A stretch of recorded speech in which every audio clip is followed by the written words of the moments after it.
ค่ะคนอื่นเขาคือมีหมอค้างผู้ละหน่วยบัดเอื้อยคือบ่มีหมอค้างคือเขาหวะกะยางเถาะจังได้เฮาก็ไหลขี้ยุ่นนะเฮาก็ลงจากยุ่นรวยไม่เป็นแผ่นเดียวซำเนี่ยแหละว่าแต่หอดขี้ดินปั๊บก็รอเก็บยาปลาร้าเซตามอไหลยาแล้วก็ขึ้นรถเลยสตาร์ทปรัดแม่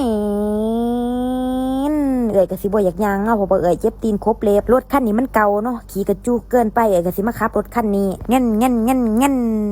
เอ้ยก็สิมาเมืองพริกเนาะเขาว่าเมืองพริกนี่โหดว่าซั่นคันถาว่าบ่มาอันนี้มันก็สิบ่สมศักดิ์ศรีสาวเนี่ยตะมองอุ้ย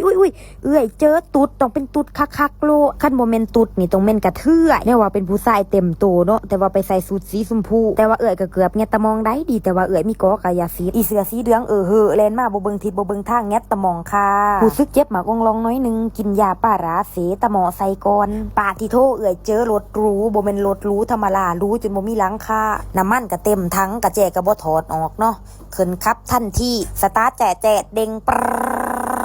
คันได้ขับรถคันนี้แล้วมันก็เค็งเกินต้านว่ะตึงเกิน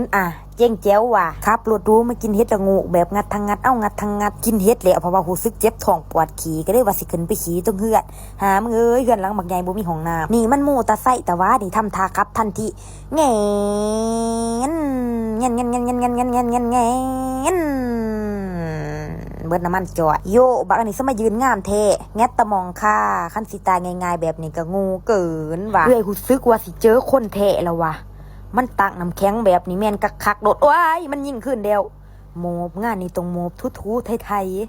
โมบล้วนงานนี่